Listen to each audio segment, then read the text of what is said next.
ಏನೋ missing sir, ಏನೋ ಒಂದು ರಿಗ್ರೆಟು. ನಾನು ಇದು ನನ್ನ ಲೈಫಾ, ಕೀಬೋರ್ಡ್ ಮುಂದೆ ಏನೋ ಹೇಳಿದ್ ಮಾಡ್ತಾ ಇದ್ದೀನಿ. IT ಕಂಪ್ನಿಯವ್ರು ಹೆಂಗಿರುತ್ತೆ ಗೊತ್ತಾ ಸರ್ ಲೈಫು, IT ಕಂಪ್ನಿ ಎಂಪ್ಲಾಯೀಸ್ದು ಮಕನೇ ಒಂಥರ QR ಕೋಡ್ ಥರ ಆಗ್ಬಿಡುತ್ತೆ. ಆಗ ಮಕನೇ ಪಾಪ ಹಂಗಿರುತ್ತೆ ಸರ್, ನಂದು ಮಕ ಹಂಗಾಗಿತ್ತು. ಏನಿದು ಅರಳಿದೆ ತಾವರೆ ಮುದುಡಿತು, ಏನೋ ಕನ್ಫ್ಯೂಸ್ಡ್ ಮಕ. ಕರ್ನಾಟಕದಲ್ಲಿ ಬೂಮಿಂಗ್ ಆಫ್ ಯೂಟ್ಯೂಬ್ ಅಂತ ಸ್ಟಾರ್ಟ್ ಆದ ಕೆಲವು ಚಾನಲ್ಗಳಲ್ಲಿ ಹೌದು, ನಮ್ಮ ಪವನ್ ಸರ್ ಅವರ ಚಾನಲ್, ಅವರ ಒಂದು ಪ್ರೋಗ್ರಾಮ್. ಹೌದು ಸರ್. ಆಗ ಯೂಟ್ಯೂಬ್ದು T-ಶರ್ಟ್ನ ಕೂಡ ಅದನ್ನ ಇನ್ನೂ ನನ್ನ ಹತ್ರ ಇದೆ. ಸೊ ಆ ಯೂಟ್ಯೂಬ್ ಫ್ಯಾನ್ ಫೆಸ್ಟಲ್ಲಿ ಇದ್ದಿದ್ದು 3 ಕನ್ನಡ ಚಾನಲ್ ಇವತ್ತು ಎಷ್ಟು ಚಾನಲ್ ಆಗಿ ಬಂದಿದೆ. So I am very proud to say that. Sir ನೀವು ನಂಬಲ್ಲ, Puneeth sir was a hard core fan of that show. ಹೌದು, ನಿಮಗೆ ಫೋನ್ ಮಾಡಿದ್ರಂತೆ. ಫೋನ್ ಮಾಡಿ ನಮ್ಮನ್ನು ಕರೆಸಿ ಅವ್ರು ನನ್ನ ಸೂಪರ್ ಸ್ಟಾರ್ ಥರ ಟ್ರೀಟ್ ಮಾಡಿದ್ರು. ಅವ್ರ ಮುಂದೆ ಅವರೇ ದೊಡ್ಡ ಸೂಪರ್ ಸ್ಟಾರ್. ನಮಗೆ ಫಸ್ಟ್ ಆಫ್ ಆಲ್ ಪುನೀತ್ ಸರ ಇಲ್ವಾ ಅಂತ ನಮಗೆ ಡೌಟು. ಅಷ್ಟು ಅದೊಂದು ಲವ್ ಸ್ಟೋರಿ, ದೊಡ್ಡ ಸ್ಟೋರಿ. ಇದಕ್ಕೆ ಮುಂಚೆ ಯಾವ್ದಾದ್ರು ಲವ್ಗಳಿತ್ತ? Sorry if I am asking. ಇತ್ತು.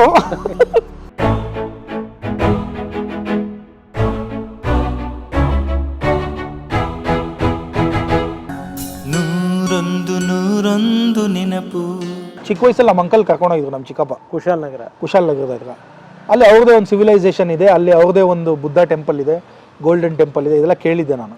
ಸೊ ಡೈರೆಕ್ಟ್ ಹಂಪಿಯಿಂದ ನಾನು ಹುಣಸೂರಿಗೆ ಬಂದು, ಹುಣಸೂರಿಂದ ಬೈಲ್ಕುಪ್ಪೆಗೆ ಬಂದು ಅಲ್ಲಿ ಬಂದು ನೋಡಿದಾಗ ಆ ಟಿಬೇಟಿಯನ್ ಒಂದು ಕಾಲನಿ ಆಗಲಿ, ಅವ್ರದ್ದೇ ಒಂದು ಕೋರ್ಟ್ ಇದೆ, ಅಲ್ಲಿ ಅವ್ರದ್ದೇ ಒಂದು ಪೊಲೀಸ್ ಸ್ಟೇಷನ್ ಇದೆ, ಇದೆಲ್ಲ ನೋಡಿದಾಗ ನಂಗೆ ಏನೋ ಒಂದು ಸಿಕ್ಕದಂಗೆ ಅನಿಸ್ಬಿಡ್ತು. ಬೇರೆ ಒಂದು ಪ್ರಪಂಚ. ಅಲ್ಲಿ ಒಬ್ಬರು ದೋಸೆ ಹಾಕೋರಿದ್ರು, ಅವರು ಬಂದ್ಬಿಟ್ಟು ಕನ್ನಡದವರು. ನಾನು ಕೇಳಿದೆ ಏನು ಸರ್ ಇದೆಲ್ಲ? ಇವ್ರದ್ದೇ ಒಂದು ಟಿಬೇಟಿಯನ್ ಸಿವಿಲೈಸೇಷನು, ದಲೈ ಲಾಮಾ ಅವ್ರ ಕಡೆಯಿಂದ ಅವರು ಇಲ್ಲಿ ಬರ್ತಾ ಇರ್ತಾರೆ ಅವಾಗವಾಗ. ಅವ್ರದ್ದು ಇಲ್ಲೊಂದು ಗೋಲ್ಡನ್ ಟೆಂಪಲ್ ಇದೆ ಸರ್. ಇವ್ರು ಏನು ಮಾಡ್ತಾರೆ ಸರ್, ಇವರೆಲ್ಲ ಮಾಂಕ್ಸು. ಇವ್ರು ಆ್ಯಕ್ಚುಲಿ ಇವ್ರದ್ದು ಕೆಲವು ಸಿದ್ಧಾಂತಗಳಿದೆ. ಇವ್ರು ಕನ್ನಡಿ ನೋಡಬಾರ್ದು. ನಂಗೆ ಇದು ಫ್ಯಾಸಿನೇಟ್ ಆಗೋದು, ಕನ್ನಡಿ ನೋಡಬಾರ್ದು ಅನ್ನೋದು ಎಷ್ಟು ಆಳವಾಗಿ ನನಗೆ ಹೋಗಿ ಅದು ಅಫೆಕ್ಟ್ ಆಗೋಯ್ತು ಅಂದರೆ, ಕನ್ನಡಿ ನೋಡಬಾರ್ದಾ, ಕರೆಕ್ಟಲ್ಲಿ ಹೋಗು. ನಾನು ಇಷ್ಟೆಲ್ಲ ಡಿಪ್ರೆಷನ್ ಆದೆ, ಹೇರ್ ಲಾಸ್ ಡಿಪ್ರೆಷನ್ ಆದೆ, ನನಗೆ ಹಂಗಾದೆ ಹಿಂಗಾದೆ ಅಂತೆಲ್ಲ ತಲೆ ಕೆಡಿಸ್ಕೊಂಡೆ. ಕನ್ನಡಿನೇ ಇಲ್ಲ ಅಂದಿದ್ರೆ ಈ ಪ್ರಪಂಚದಲ್ಲಿ ಎಷ್ಟು ಆರಾಮಾಗಿರೋದು. ನೀನು ಏನು ಅಂತ ನೀನು ಅನಲೈಸ್ ಮಾಡ್ಕೊಳ್ಳೋ ಅವಶ್ಯಕತೆನೇ ಇಲ್ಲ. ಅವಾಗೇನಾಗುತ್ತೆ, ನೀನು ಏನು ಮಾಡ್ತೀಯ, ನಿನ್ನ ಜನರಿಗೆ ಏನು ಮಾಡ್ತೀಯ, ನಿನ್ನ ಗುಣ ಏನು, ನೀನು ಹೆಂಗೆ ನಡ್ಕೊತೀಯ, ಅಷ್ಟಕ್ಕೆ ಮಾತ್ರ ಬಂದು ಕ್ರೆಡಿಬಿಲಿಟಿ ಬೀಳುತ್ತಲ್ಲ. ಸಕ್ಕತ್ತಾಗಿದೆ ಗುರು ಇದು ನಿಜಾಲು. ವಾವ್, ಎಷ್ಟು ಚೆನ್ನಾಗಿದೆ, ಇದಕ್ಕೆ ಜಾಯ್ನ್ ಆಗ್ಬಿಡೋಣ ಅಂತ ಒಂದು ಸ್ವಲ್ಪ ಅಂದ್ಕೊಂಡಿದ್ದು ಉಂಟು. ಥಾಟ್ಸ್ ಬಂತು ನನಗೊಂದು 3-4 ಡೇಸ್ ಇದ್ದೆ ನಾನಲ್ಲಿ. ಅವಾಗ ಫುಡ್ಡು ಇಷ್ಟ ಆಯಿತು ನನಗೆ. ಒಂಥರ ಬಾಯ್ಲ್ಡ್ ಫುಡ್ಡು, ತುಪ್ಕ ಅಂತ ಮಾಡ್ತಾರೆ, ನೂಡಲ್ಸ್ ವಿತ್ ವೆಜಿಟೇಬಲ್ಸ್ ಎಲ್ಲ ತಿಂದು ಅಲ್ಲೇ ಒಂದು 3-4 ಡೇಸ್ ಇದ್ದಾಗ ನಾನು ಮನೇಲಿ ಗೊತ್ತಿಲ್ಲ. 4-5 ದಿನ ಯೋಚನೆ ಮಾಡಿದೆ, ಏನು ಮಾಡೋದು ಅಂತ. ಆಮೇಲೆ ಯಾವುದೋ ಒಂದು ಮಾಂಕ್ ಸಿಕ್ಕಿದ್ರು ನನಗಲ್ಲೊಂದು ಒಂದು ಲೇಕ್ ಥರ ಇತ್ತು. ಅಲ್ಲಿ ಕೂತ್ಕೊಂಡು ಮಾತಾಡೋವಾಗ ಹಿಂಗೆ ಮಾತಾಡ್ತಾ ಏನಕ್ಕೆ ಬಂದಿದ್ಯಾ ನೀನು ಅಂತೆಲ್ಲ ಕೇಳಿದ್ರು. ಅದೇ ಹಿಂಗೇನೋ ಮನ್ಸಿಗೆ ಬೇಜಾರಾಯಿತು. ಇದೆಲ್ಲ ಒಂದು ರೀಸನ್ನ ಬರೋಕ್ಕೆ.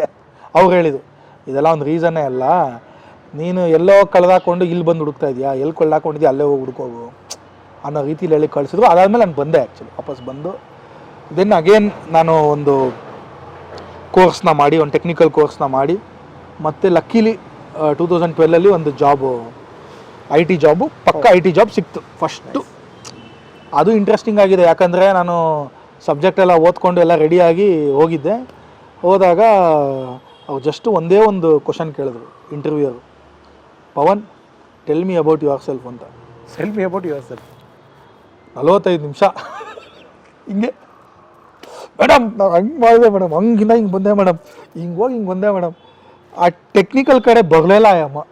ಹಿಂಗೆಲ್ಲ ಮಾತಾಡ್ತಾನಂದರೆ ಓಕೆ ಅಂತ ಅವರು ಶಾರ್ಟ್ ಲಿಸ್ಟ್ ಮಾಡಿದ್ರು. ಹೆಸರು ರೋಶ್ನಿ ಅಂತ, HR ಹೆಸರು ಮೀರಾ ಅಂತ ಮೇಡಮ್ ಹೆಸರು. Without even a single technical question interview clear ಮಾಡಿಸಿದ್ರು. ಸೊ ಅಲ್ಲಿಂದ ನಂದು ಕಾರ್ಪೊರೇಟ್ ಜರ್ನಿ ಸ್ಟಾರ್ಟ್ ಆಯಿತು. ನನಗೆ ಅದು ಸೂಟಬಲ್ ಆಯಿತು. ನಾನು ಹೇಳಿದ್ನಲ್ಲ ಸರ್, ನನಗೆ ಆ್ಯಕ್ಟಿಂಗ್ ಇಷ್ಟ ಇರ್ಬೋದು, ಬಟ್ ಸೂಟ್ ಆಗಬೇಕಲ್ಲ. ನನಗೆ ಆ್ಯಕ್ಟಿಂಗ್ ಇಷ್ಟ ಇರ್ಬೋದು, ಬಟ್ ಅದು ಹಿಂಗೆ ದುಡ್ಡು ಬರಬೇಕಲ್ಲ. ನಿಮಗೆ ಆ್ಯಕ್ಟಿಂಗ್ ಇಷ್ಟ ಇರ್ಬೋದು, ಬಟ್ ಆ ಸರೌಂಡಿಂಗ್ ನಿಮ್ಮ ಕೈಲಿ ಆ್ಯಕ್ಟಿಂಗ್ ಹ್ಯಾಂಡಲ್ ಮಾಡಬೇಕಾಗುತ್ತಲ್ಲ. ಸೊ ಇಲ್ಲಿ ನನಗೆ ಸೂಟಬಲ್ ಆಗಿ ನನಗೆ ಮಾಡೋಕ್ಕೂ ಬಂದು ನನಗೆ ಅಡ್ಜಸ್ಟು ಆಗೋವಂಥದ್ದು IT ಜಾಬು ಅನ್ನೋದು ನನಗೆ ಗೊತ್ತಾಗಿ ನಾನು 13 ವರ್ಷ 14 ವರ್ಷ ಆದರೂ ಅದರಲ್ಲೇ ಇದ್ದೀನಿ. ಸೊ ಸ್ನೇಹಿತರೆ, ಇವಾಗ ನಾವೇನು ಯೂಟ್ಯೂಬ್ಗಳು ಇವತ್ತು ಸಾಕಷ್ಟು ದೊಡ್ಡ ವಾಹಿನಿಗಳಿದೆ, ಸಾಕಷ್ಟು ದೊಡ್ಡ ಚಾನಲ್ಗಳಿದೆ, ಬಟ್ ಕರ್ನಾಟಕದಲ್ಲಿ ಬೂಮಿಂಗ್ ಆಫ್ ಯೂಟ್ಯೂಬ್ ಅಂತ ಸ್ಟಾರ್ಟ್ ಆದ ಕೆಲವು ಚಾನಲ್ಗಳಲ್ಲಿ ಹೌದು ನಮ್ಮ ಪವನ್ ಸರ್ ಅವರ ಚಾನಲ್, ಅವರ ಒಂದು ಪ್ರೋಗ್ರಾಮ್. ಹೌದು ಸರ್. ಆ್ಯಕ್ಚುಲಿ ಏನಾಯ್ತು ಅಂದರೆ 2015 ನನ್ನ ಮದುವೆ ಅವಾಗ ತಾನೇ ಆಗಿತ್ತು. ಮದುವೆ ಆದಾಗ ಯೂಟ್ಯೂಬ್ ತುಂಬ ಇನ್ ಇಟ್ಸ್ ನೇಸೆಂಟ್ ಸ್ಟೇಜಸಲ್ಲಿತ್ತು ಸರ್. ಅವಾಗೆಲ್ಲ ಡೇಟಾನೇ ಇರ್ತಾ ಇರಲ್ಲ, ಮೊಬೈಲ್ ಡೇಟಾನೇ ಇರ್ತಾ ಇರಲ್ಲ, ಬರೀ ಇಂಟರ್ನೆಟ್ ವೈಫೈ ಇದ್ರೆ ಮಾತ್ರ ಇಂಟರ್ನೆಟ್. Thanks to Ambani. ಅವರೇ ಬಿಡಿ ಗೇಮ್ ಚೇಂಜರ್ ಅವರೇ. ಇವತ್ತೇನು ಯೂಟ್ಯೂಬರ್ ಸರ್ವೈವ್ ಆಗ್ತಿದೀವಿ ಅದು ಜಿಯೋ ಅವರು. ಅಬ್ಸಲ್ಯೂಟ್ ಆ ಕ್ರೆಡಿಟ್ ಕೊಡಲೇಬೇಕು, ಕ್ರೆಡಿಟ್ ಕೊಡಲೇಬೇಕು. ಎಷ್ಟು ಜನ ಕ್ರಿಯೇಟರ್ಸು, ಎಷ್ಟು ಜನಕ್ಕೆ ಲೈಫ್ ಚೇಂಜ್ ಆಗಿ 1 GB ಯಾವ ಫ್ರೀ ಬಿಟ್ರು it was very easily accessible. Exactly ಅಂದರೆ ಅವಾಗ ಹಂಗೆ ಇರಲಿಲ್ಲ. ಬಟ್ 2015 ನಾನು ನಮ್ಮ ಫ್ರೆಂಡ್ ವಿಕ್ರಮ್ ಅಂತ ಒಬ್ಬರು ಡೈರೆಕ್ಟ್ರು, ಅವರು ಅದೊಂದು ಆಫೀಸ್ ಇಟ್ಕೊಂಡಿದ್ರು. ಅವ್ರು ಆ್ಯಕ್ಚುಲಿ ರಘುವೀರ್ ಸರ್ ಅವರ ಒಂದು ರಿಲೇಟಿವ್ ಏನೋ ಅವ್ರ ಆಫೀಸ್ ಏನೋ ಇತ್ತು. ಅವ್ರ ಆಫೀಸಲ್ಲಿ ಇವ್ರಿಗೊಂದು ರೂಮ್ ಕೊಟ್ಟಿದ್ರು. ವುಡ್ಲ್ಯಾಂಡ್ಸ್ ಹೋಟ್ಲ್ ಹತ್ರ ಎಲ್ಲ ಇದೆ ಸರ್, ಅಲ್ಲಿ ಕರೆಕ್ಟ್. ಅಲ್ಲಿ ಹಿಂಗೆ ಹೋದಾಗ ಯೂಟ್ಯೂಬ್ ಚಾನಲ್ ಅವ್ರದ್ದು ಯಾವುದೋ ಸ್ಟಾರ್ಟ್ ಮಾಡಿದ್ರು. ತುಂಬ ನೇಸೆಂಟ್ ಸ್ಟೇಜಸ್ ಸರ್ ಅವಾಗ. ಯಾವುದು ಚಾನಲ್ ಅದು? ಸ್ಮಾರ್ಟ್ ಸ್ಕ್ರೀನ್ ಪ್ರೊಡಕ್ಷನ್ಸ್ ಅಂತ. ಅವಾಗ ಆ್ಯಕ್ಚುಲಿ ಕಿರಿಕೀರ್ತಿ ಅವರು ಒಂಥರ ಬೂಮಿಂಗ್ ಅವರು ಅವರು ಯೂಟ್ಯೂಬ್ಗೆ ಒಂಥರ ಸ್ಟಾರ್ಟಿಂಗ್ ಇದು ಸ್ಟಾರ್ ಅವರು. ಅವಾಗ ಅವ್ರು ಸ್ಟಾರ್ ಒಂಥರ ಸ್ಟಾರ್ಟಿಂಗ್ ಪಾಯಿಂಟ್ ಆಫ್ ಯೂಟ್ಯೂಬಲ್ಲಿ ಯಾರು ಇದ್ರು ಅಂದರೆ ಅವಾಗ ಕಿರಿಕೀರ್ತಿ ಸರ್, ಚಂದನ್ ಶೆಟ್ಟಿ ಸರ್, ಚಂದನ್ ಶೆಟ್ಟಿ ಅವರು, ಕಿರಿಕೀರ್ತಿ ಅವರು ಇದ್ರು. ಅವರೇ ಮೇನು. ಚಂದನ್ ಶೆಟ್ಟಿ ಅವ್ರದ್ದು 16,000 ಸಬ್ಸ್ಕ್ರೈಬರ್ಸು ಬಿಗ್ ಡೀಲ್ ಅವಾಗ. ಹೌದು, 16,000 ಸಬ್ಸ್ಕ್ರೈಬರ್ಸ್ ಅಂತ. ನಮ್ದು 2,000 ಏನಾಗಿತ್ತು. ಕಿರಿಕೀರ್ತಿ ಅವ್ರದ್ದು 7,000 8,000 ದೇವರ್ big deal. Kirik Keerthi sir actually ಅವರು ನಮ್ಮ ಬಾಂಬೆಗೆ ಹೋಗಿ ಯೂಟ್ಯೂಬ್ ಅವರು ಅವ್ರನ್ನ US ಕರ್ಕೊಂಡೋಗಿ ಅವ್ರು ಅಲ್ಲಿನ ಕಾಂಪಿಟೇಷನ್ನ ಗೆದ್ದು ಏನೋ ಕ್ಯಾಮ್ರಾ ಗೆದ್ದಲ್ಲ. ಸೊ ಈ ಕಿರಿಕೀರ್ತಿ ಅವ್ರು ಇವತ್ತೇನೇನೋ ಮಾತಾಡ್ತಾರೆ, ಅವರು ಯೂಟ್ಯೂಬ್ ಲೆಜೆಂಡ್ ಅನ್ಬೋದು ಅವರು. ಸ್ಟಾರ್ಟಿಂಗಲ್ಲಿ ಅವ್ರು ಅದು ಮಾಡಿದಾಗ. ಸೊ ನೀವು ನಂಬಲ್ಲ ಅವಾಗ ಸರ್ ಯೂಟ್ಯೂಬ್ ಫ್ಯಾನ್ ಫೆಸ್ಟ್ ನಡೀತು ಅವಾಗ. ನಮಗೆ ನಾನು ಇಂಜಿನಿಯರಿಂಗಲ್ಲಿ ಒದ್ದಾಡಿದ್ದು ಎಲ್ಲ ಆಗಿದೆ, ಇದೊಂದು ದಿನಕ್ಕೋಸ್ಕರ ಅಲ್ವಾಪ ನಮ್ಮನ್ನು ಇನ್ವೈಟ್ ಮಾಡ್ತಾ ಇದ್ದಾರೆ ಯೂಟ್ಯೂಬ್ ಅವರು. ಆವಾಗ ಒಂದು 20 ಚಾನಲ್ ಏನೋ ಕರೆದಿದ್ರು ಸರ್. ಅಲ್ಲಿ ಕನ್ನಡ ಚಾನಲ್ ಇದ್ದಿದ್ದೆ 3-4 ಅಷ್ಟೇ, ಬೆಂಗಳೂರು ಅವ್ರೇನೆ. ಬಟ್ ಎಲ್ಲ ಹಿಂದಿ ಮೇಕಪ್ ರಿಲೇಟೆಡ್ ಚಾನಲ್ಸು. ಅವ್ರು ಇವಾಗೆಲ್ಲ ತುಂಬ ಮಿಲಿಯನ್ಸ್ ಹೋಗಿದ್ದಾರೆ. ಸೂಪರ್ ವಾವ್ ಸ್ಟೈಲ್ ಅಂತೆಲ್ಲ ಇದೆ ಕೆಲವು ಚಾನಲ್ಸ್, ಅವೆಲ್ಲ ಅವಾಗ ಬಂದಿದ್ರು. ಸೊ ನಮ್ಮ ಕನ್ನಡದಲ್ಲಿ ಬಂದ್ಬಿಟ್ಟು ನಾವು ಸ್ಮಾರ್ಟ್ ಸ್ಕ್ರೀನ್ ಪ್ರೊಡಕ್ಷನ್ಸು, ಕಿರಿಕೀರ್ತಿ ಸರು, ಚಂದನ್ ಶೆಟ್ಟಿ ಅವರು, ನಮ್ದುಕೆ ಅಂತ ಚಾನಲ್ ಇದೆಯಲ್ಲ, ಅವಾಗ ಭಾರದ್ವಾಜ್ ಅಂತಿದ್ರು ನಮ್ದುಕೆ ಅಂತ ಒಂದು ಚಾನಲ್ಲಿ. ಇಷ್ಟೇ ಜನ. ಇನ್ನೆಲ್ಲ ಹಿಂದಿಯವರು, ತಮಿಳವರು, ಬೇರೆ ಬೇರೆ ಲ್ಯಾಂಗ್ವೇಜ್ ಅವರು ಇದ್ರು. ಸೊ ಆ ಯೂಟ್ಯೂಬ್ ಫ್ಯಾನ್ ಫೆಸ್ಟಲ್ಲಿ ನಾನು ಸ್ಟ್ಯಾಂಡಪ್ ಕಾಮಿಡಿನೂ ಪರ್ಫಾರ್ಮ್ ಮಾಡಿದ್ದೆ. ಅಲ್ಲಿ ಇಂಗ್ಲೀಷಲ್ಲಿ ಪರ್ಫಾರ್ಮ್ ಮಾಡಿದ್ದೆ, ಬಿಕಾಸ್ ಎಲ್ಲ ಆಡಿಯನ್ಸು ಮಿಕ್ಸ್ ಇದ್ರು ಅಂತ. ಸ್ವಲ್ಪ ಕನ್ನಡ ಜಾಸ್ತಿ ಇಂಗ್ಲೀಷ್ ಅಂತ. ಅಲ್ಲಿ ಕಿರಿಕೀರ್ತಿ ಅವರಿದ್ರು. ಕಿರಿಕೀರ್ತಿ ಅವರು ಯೂಟ್ಯೂಬ್ದು ಟಿ ಶರ್ಟ್ ಒಂದು ಕೊಟ್ಟಿದ್ರು. ಅಂದರೆ Kirik Keerthi was very close with YouTube organisation ಅವಾಗ, ಟೀಮ್ ಜೊತೆಗೆ. ಸೊ ಸ್ವಲ್ಪ ಜಾಸ್ತಿ ಸ್ಪ್ರೆಡ್ ಮಾಡೋದಕ್ಕೆ ಅವ್ರಿಗೆ ರೀಜನಲ್ಲಿ ಏನೋ ಅವ್ರನ್ನ ಹೆಡ್ಡೋ ಏನೋ ಮಾಡಿದ್ರು ಅವರು. And Kirik Keerthi was very kind enough. ಅವ್ರು ಆ್ಯಕ್ಚುಲಿ ನನಗೆ ಅವಾಗ ಅವ್ರು ಕನ್ನಡ ಭಕ್ತರು, ಅವಾಗ ಕನ್ನಡ ಅಂತಿದ್ದರು. ನಾನೊಂದು 10 ನಿಮಿಷ ಕನ್ನಡ ಮಾಡಿ 30-20 ನಿಮಿಷ ಇಂಗ್ಲೀಷ್ ಮಾಡ್ತಾಯಿದ್ದೀನಿ. ಅವ್ರು ಅಂದ್ರೂ ಏನು ತಡೆಗಣಿಸಿ ಏನು ಮಾಡಿದೆ. ಅವಾಗ ಯೂಟ್ಯೂಬ್ದು ಟಿ ಶರ್ಟ್ನ ಕೂಡ ಅದು ಇನ್ನೂ ನನ್ನ ಹತ್ರ ಇದೆ. ಸೊ ಆ ಯೂಟ್ಯೂಬ್ ಫ್ಯಾನ್ ಫೆಸ್ಟಲ್ಲಿ ಇದ್ದಿದ್ದು 3 ಕನ್ನಡ ಚಾನಲ್ ಇವತ್ತು ಎಷ್ಟು ಚಾನಲ್ ಆಗಿ ಬಂದಿದೆ 10 years later. So I am very proud to say that. ನೀವು ಬೂಮ್ ಮಾಡಿ ಬೂಮ್ ಐ ಶೋ ಅಂತ, ಬೂಮ್ ಐ ಶೋ ಅಂತ. ಅದು ಆ್ಯಕ್ಚುಲಿ ಏನಾಗಿತ್ತು, ಏನು ಮಾಡೋದು ಪ್ರೋಗ್ರಾಮು ಒಂಥರ ವಿಚಿತ್ರವಾಗಿರಬೇಕು, ಯಾವುದು ಮಾಡೋದು ಅಂತ ಹೇಳಿದಾಗ ಪ್ರಿಟೆನ್ಷಿಯಸ್ ಮೂವಿ ರಿವ್ಯೂಸ್ ಅಂತ ಒಂದು ಹಿಂದಿಲಿ ಬರೋದು ಸರ್. ಅವ್ರದ್ದು ಸ್ವಲ್ಪ ಈ ಥರ ಒಂದು ಐಡಿಯಾ ಇತ್ತು ಅವ್ರದ್ದು. ಹಳೆ ಫಿಲಮ್ಗಳನ್ನ ಅವ್ರು ಇವತ್ತು ರಿವ್ಯೂ ಮಾಡಿದ್ರೆ ಹೇಗೆ ಅನ್ನೋದು ಐಡಿಯಾ ನಮ್ಗೆ ಅಲ್ಲಿ ಬಂತು. ನಾವು ತುಂಬ ರಿಸರ್ಚ್ ಮಾಡಿದ್ವಿ, ಏನು ಮಾಡ್ಬೋದು ನಾವು.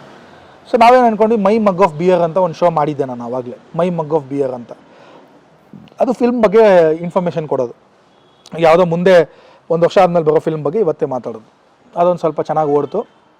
ಆಮೇಲೆ ಮೂವಿ ರಿವ್ಯೂಸು ಮಾಡೋಣ ಅನ್ನೋ ಥರ ನಾವು ಯೂಟ್ಯೂಬ್ ರಿವ್ಯೂಸ್ ನಾವು ಅವಾಗ ಸ್ಟಾರ್ಟ್ ಮಾಡಿದ್ವಿ, ಮೂವಿ ರಿವ್ಯೂಸು. ಸೊ ಇವತ್ತು ರಿಲೀಸ್ ಆಗಿರೋ ಫಿಲಮ್ದು ಮೂವಿ ರಿವ್ಯೂಸ್ ನಾವು ಮಾಡ್ತಾಯಿದ್ವಿ, ಜೊತೆಗೆ ಈ ಹಳೆ ಫಿಲಮ್ಗಳದ್ದು ರಿವ್ಯೂಸ್ ಮಾಡ್ತಾಯಿದ್ವಿ. ಅದು ಹೆಚ್ಚು ಕಮ್ಮಿ ವೈರಲ್ ಥರ ಆಗೋಯ್ತು ಸರ್. ಚೈತ್ರದ ಚಂದ್ರಮೋದಿ ಅದೇ ತುಂಬ ಫನಿಯಾಗಿತ್ತು ಸರ್. ನೀವು ನಂಬಲ್ಲ, Puneeth sir was a hard core fan of that show. ಹೌದು, ನಿಮಗೆ ಫೋನ್ ಮಾಡಿದ್ರಂತೆ. ಫೋನ್ ಮಾಡಿ ನಮ್ಮನ್ನು ಕರೆಸಿ ಮಾತಾಡಿಸಿ. ಇನ್ಫ್ಯಾಕ್ಟ್ ಆಫ್ಟರ್ 6 months ಈ ಪಾಸ್ಡ್ ಅವೇ. ನಾನು ಅವ್ರನ್ನ ಮೀಟ್ ಮಾಡಿದ್ದು 6 monthsಲ್ಲಿ. ಇವತ್ತು ನಾನು ಮರೆಯೋಕ್ಕಾಗಲ್ಲ. ಅವರು ನನ್ನನ್ನು ಸೂಪರ್ ಸ್ಟಾರ್ ಥರ ಟ್ರೀಟ್ ಮಾಡಿದ್ರು. ಅವ್ರ ಮುಂದೆ ಅವರೇ ದೊಡ್ಡ ಸೂಪರ್ ಸ್ಟಾರ್. ನಮಗೆ ಫಸ್ಟ್ ಆಫ್ ಆಲ್ ಪುನೀತ್ ಸರ ಇಲ್ವಾ ಅಂತ ನಮಗೆ ಡೌಟು. ಅಷ್ಟು ಅಂದರೆ ಅವ್ರು ಮಾತಾಡಿದ್ರು, ನೋಡಿದ್ರಂತ ನೋಡ್ತಾ ಇದ್ರು ಸರ್. ಅವರು ತುಂಬ ನೋಡಿದ್ರು ನನ್ನ ವಿಡಿಯೋಸ್ ಎಲ್ಲ. ಅವ್ರು ನೋಡ್ತಾ ಇದ್ರು ಗ್ರೂಪಲ್ಲೆಲ್ಲ. ಅವ್ರು ಶೇರ್ ತಂದೆ ಗೊತ್ತಾಯ್ತಾ ವೇಣು? ಇಲ್ಲ, ಅವ್ರಿಗೆ ಗೊತ್ತಿರಲಿಲ್ಲ, ಅಷ್ಟೊಂದು ಗೊತ್ತಿರಲಿಲ್ಲ ಅವ್ರಿಗೆ. ಬಟ್ ನಾನು ಹೇಳ್ದೆ ನಮ್ಮ ತಂದೆ ನೋಡಿದ್ದೀನಿ ಯಾಕಂದರೆ ಈ ಸಾರ್ವಭೌಮ ಅಂತ ಶಿವಣ್ಣ ಸರ್ ಮಾಡಿದ್ರು ನಮ್ಮ ತಂದೆ. ಅಲ್ಲಿ ನಮ್ಮ ತಂದೆಗೆ ಏನೋ ಒಂದು ಗುಟ್ಕಾ ಅಭ್ಯಾಸ ಇಲ್ಲ ನಮ್ಮ ತಂದೆಗೆ. ಯಾವುದೋ ಸೀನಲ್ಲಿ ಗುಟ್ಕಾ ಹಾಕಬೇಕಾಗಿತ್ತು, ಅದೇನೋ ಗಂಟ್ಲೆಲ್ಲ ಸ್ವಲ್ಪ ಉಸಿರು ಕಟ್ಟಂಗಾಗಿ ಶಿವಣ್ಣ ಸರ್ ಬಂದೆಲ್ಲ ಅವ್ರಿಗೆ ಸರಿ ಮಾಡಿ ರೆಡ್ ಬುಲ್ ಎಲ್ಲ ಕೊಟ್ಟು ಎಲ್ಲ ಮಾಡಿದರು. ಸೊ ಅದು ಸ್ವಲ್ಪ ಅವ್ರಿಗೆ ಗೊತ್ತಿದ್ರು ಅವ್ರಿಗೆ. ಬಟ್ ಭೂಮೈ ಶೋ ಬಿಗ್ ಫ್ಯಾನ್. ಆದಮೇಲೆ ಬ್ಯಾಡ್ ಊಟ ಅಂತ ಒಂದು ಮಾಡಿದ್ವಿ ಸರ್. ಬ್ಯಾಡ್ ಊಟ ಅದನ್ನು ತುಂಬ ಚೆನ್ನಾಗಿ ಓಡ್ತು. ನಾನು ನನ್ನ ತಮ್ಮ ಸೇರ್ಕೊಂಡು ಮಾಡಿದ್ವಿ. ಪುನೀತ್ ಸರ್ ಕ್ಲಿಪ್ಸ್ ಇದೆಯಾ? ಇದೆ ಸರ್, ಇದೆ. ನಾವು Puneeth sir was a very big fan sir. You will not believe me. ಅವ್ರ ಅಸಿಸ್ಟೆಂಟು ಫೋಟೋಗ್ರಾಫರ್ ಒಬ್ರು ಇದ್ದಾರೆ, ಅವರು ಚಂದನ್ ಅವರು. ಪುನೀತ್ ಸರ್ ಆ ಎಪಿಸೋಡ್ಸು ನನ್ನ ವೀಡಿಯೋಸ್ನ ನೋಡ್ತಾ ಇರೋ ವೀಡಿಯೋನ ಕಳಿಸಿದ್ರು ಒಂದು ನನಗೆ. ಅಂದರೆ ಈ was very very big fan ಅವರು. ಎಸ್. ಮದುವೆ ಯಾವಾಗ ಆಗಿದ್ದು ಪವನ್ ಅವರು? ಸರ್ ನಾನು ಆ್ಯಕ್ಚುಲಿ ಲವ್ ಮ್ಯಾರೇಜು. ಐನೋ ಇಯರ್ ಯಾವುದು ಮದುವೆ? 2015 ಜನವರಿ 26. ಓಕೆ. ಸೊ ಜನವರಿ 26 ಗಣರಾಜ್ಯೋತ್ಸವ ದಿನ ನನ್ನ ಸ್ವಾತಂತ್ರ್ಯನ ಕಳ್ಕೊಂಡೆ. ಸೊ ಇಂಡಿಪೆಂಡೆನ್ಸ್ ಹೋಯ್ತು. ಆಯ್ತು. ಸಂಸಾರನೂ ನಾನ್ ಸ್ಟಾಪ್ BTS ಬಸ್ ಹತ್ತಿದ್ರಿ. Correct sir. ಅಂದರೆ ಅದೊಂದು ಲವ್ ಸ್ಟೋರಿ, ದೊಡ್ಡ ಸ್ಟೋರಿ. ಇದಕ್ಕೆ ಮುಂಚೆ ಯಾವ್ದಾದ್ರು ಲವ್ಗಳಿತ್ತಾ? Sorry if I am asking. ಇತ್ತು, ಆದರೆ ಇಲ್ಲದೆ ಇರುತ್ತೆ. ಏನೋ ಒಂದೇ ಲವ್ ಮಾಡಿದ್ದೀನಿ, ಅವ್ರಿಗೆ ಸಿಕ್ಬಿಟ್ರು, ಅವೆಲ್ಲ ಸುಳ್ಳು. ನಿಜ ಹೇಳ್ಬೇಕಂದ್ರೆ ಎಷ್ಟೊಂದು ಕ್ರಶ್ಗಳು ರಶ್ಗಳು ಎಲ್ಲ ಆಗಿದೆ. ಬಟ್ ಯಾವುದೋ ನಮಗೆ ಕೈಗೆ ಸಿಕ್ಕಲಿಲ್ಲ. ಕೈಗೆ ಸಿಕ್ಕಿದ್ದನ್ನು ಮದುವೆ ಆಗ್ಬಿಟ್ಟೆ ಅಂತಲೇ ಹೇಳ್ಬೋದು. ಕಾಲೇಜಲ್ಲಿ ತುಂಬ ಕ್ರಶ್ಗಳೆಲ್ಲ ಇರ್ತಾವಲ್ಲ ಸರ್. ನಾವು ಏನೋ ಇದನ್ನೇ ಲವ್ ಅಂದ್ಕೊಂಡು ಹೋಗ್ತಾ ಇರ್ತೀವಿ, ಇನ್ಫ್ಯಾಚುಯೇಷನ್ನೇ ಲವ್ ಅಂದ್ಕೊಂಡು ಹೋಗ್ತಾ ಇರ್ತೀವಿ. ಕೆಲವು ಸಲ ಆ ಏಜ್ ಹಂಗೆ, ಕೆಲವು ಸಲ ವರ್ಕೌಟ್ ಆಗಲ್ಲ. ಬಟ್ ನಾನು ಹೇಳ್ದಲ್ಲ ಸರ್, ಎಲ್ಲ ಡೆಸ್ಟಿನಿಗೆ ಬಿಟ್ಬಿಟ್ಟಿದ್ದೀನಿ. ಅದು ಆಗಬೇಕು ಅಂತಿತ್ತು, ಆಗೋಯ್ತು ಅಷ್ಟೇ. ಇಲ್ಲ ಅಂದರೆ ನಾವು ತಲೆ ಕೆಡ್ಸ್ಕೊಳ್ಳೋಕ್ಕೆ ಹೋಗಬಾರ್ದು. ಕರೆಕ್ಟ್. ನನಗೆ ಗೊತ್ತಾಗ್ಬಿಟ್ಟಿದೆ ಅದು. ನಾನು ಅದಕ್ಕೆ ಅದು ನನಗೆ ಲೈಫಲ್ಲೂ ನಾನು ಅದನ್ನು ಅಳವಡಿಸ್ಕೊಂಡ್ಬಿಟ್ಟಿದ್ದೀನಿ. ಆಗಿಲ್ವ ತಲೆ ಕೆಡ್ಸ್ಕೊಳ್ಳೋಕೆ ಹೋಗಲ್ಲ. ಆಗ್ತಾ ಇದೆಯಾ? ಓಕೆ, ಏನೋ ಆಗ್ತಾಯಿದೆ ಬಿಡು, ಒಳ್ಳೆ ಟೈಮ್ ಅಂತ. But love marriage Ravishankar Guruji ಯಾವಾಗಲೇ ನಾವು ಮಾತಾಡಿದ್ವಿ. ಆವಾಗ ಅವ್ರ ಬರ್ಡೇ ದಿವಸ ಶೂಟ್ ಮಾಡ್ತಾ ಇದ್ವಿ ನಾವು ಇದನ್ನ. ಒಂದು ಮೇಡಮ್ನ ನೀವು ನೋಡಿದ್ದು ಅಲ್ಲೇ, ಏನು ವಾಲಂಟಿಯರ್ ಆಗಿದ್ರಾ ಮೇಡಮಲ್ಲಿ? ಇಲ್ಲ, ಅವ್ರು ಆ್ಯಕ್ಚುಲಿ ಸರ್ ನಾನೇ ಏನಾಗೋಗಿತ್ತು ಅಂದರೆ, ಇವಾಗ ಇನ್ನೊಂದು ಹೇಳ್ತೀನಿ ನೋಡಿ.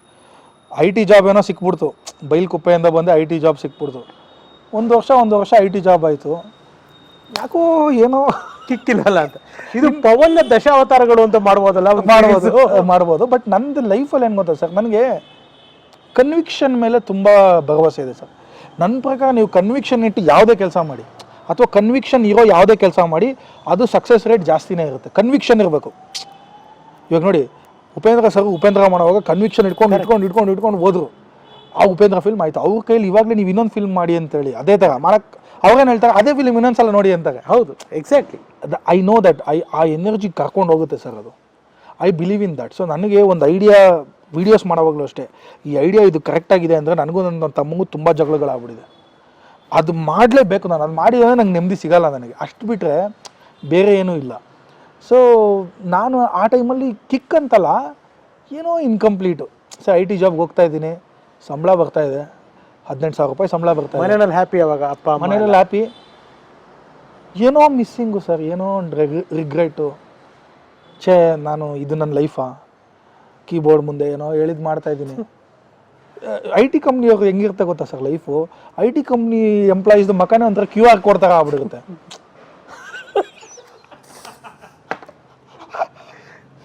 ಸರ್ ನೀವು ಮಕ ನೋಡಿ ಹಿಂಗಿರುತ್ತೆ ಸರ್. ಒಂಥರ ಕ್ವಶನ್ ಮಾರ್ಕೆ. ಸ್ಕ್ಯಾನ್ ಮಾಡಿದ್ರೆ ನೀವು 200 ರೂಪಾಯಿ ಕಳಿಸ್ಬೇಕು ಅವ್ರಿಗೆ. ಮಕನೇ ಪಾಪ ಹಂಗಿರುತ್ತೆ ಸರ್. ನಂದು ಮಕ ಹಂಗಾಗಿತ್ತು. ಏನಿದು ಅರಳಿದೆ ತಾವರೆ ಮುದುಡಿತು. ಏನೋ ಕನ್ಫ್ಯೂಸ್ಡ್ ಮಕ. ನಾನು ಈ ಕಾಮಿಡಿನಲ್ಲಿ IT ಕಂಪ್ನಿಯ ಮಕ ಏನಿದೆ ಅಂತ ಯೋಚನೆ ಮಾಡ್ತಾ ಇದ್ದೆ ಸರ್, ಯಾವುದು ಹೋಲಿಸ್ಬೋದು ಅಂತ. QR ಕೋಡ್ಗಿಂತ ಒಳ್ಳೆ ಆಪ್ಷನ್ ಇಲ್ಲ. ಅದು ಬದಲಾಗ್ತಾ ಇರುತ್ತೆ QR ಕೋಡ್. ಹೌದು, ಬೇರೆ ಬೇರೆ ಥರ ಆಗ್ತಾ ಇರ್ತದೆ ಅದು. ಸೊ ಇದೊಂದಿತ್ತು. ಅವಾಗ ನನಗೇನು ಅನಿಸ್ತು, ಸರ್ MBA ಮಾಡ್ಬಿಡೋಣ. ಈ ಬೇರೆ ಕೆಲಸ ಇಲ್ಲದೆ ಇದ್ರೆ ಹಿಂಗೆ ಅಂತಾರಲ್ಲ, MBA ಮಾಡ್ಬಿಡೋಣ. MBAಗೆಲ್ಲ ಎಕ್ಸಾಮ್ ತೊಗೊಂಡೆ, ಮ್ಯಾಟ್ ಎಕ್ಸಾಮ್ ತೊಗೊಂಡೆ, ಕ್ಯಾಟ್ ಎಕ್ಸಾಮ್ ತೊಗೊಂಡೆ, ಜಿಮ್ಯಾಟ್ ಇನ್ನೊಂದು ಯಾವುದೋ ಎಕ್ಸಾಮ್ ತೊಗೊಂಡೆ. ಮ್ಯಾಟ್ ಎಕ್ಸಾಮಲ್ಲಿ ಚೆನ್ನಾಗಿ ಸ್ಕೋರ್ ಬಂತು. ಸರಿ MBA ಮಾಡೋಣ ಅಂತ ಡಿಸೈಡ್ ಆದೆ. ನಮ್ಮ ಅಪ್ಪಂದು ಈ ವ್ಯಾಲ್ಯೂಸ್ ಎಲ್ಲ ತುಂಬ ಇನ್ಸ್ಟಿಲ್ ಮಾಡಿದ್ರು ಸರ್.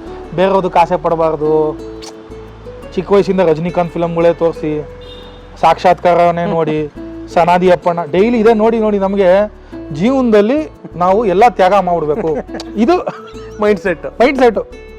ಜೀವನ ನಮ್ಗೆಲ್ಲ ಬರೀ ಇಂಥ ಫಿಲಮ್ಗಳೇ ನಮ್ಮ ಮನೇಲಿ. ಕಸ್ತೂರಿ ನಿವಾಸ, ಸಾಕ್ಷಾತ್ಕಾರ, ಸನಾದಿ ಅಪ್ಪಣ್ಣ, ಬಂಗಾರದ ಮನುಷ್ಯ. ಕರೆಕ್ಟಾಗಿ ಎಲ್ಲ ಬಿಟ್ಟು ಹೋಗೋದು.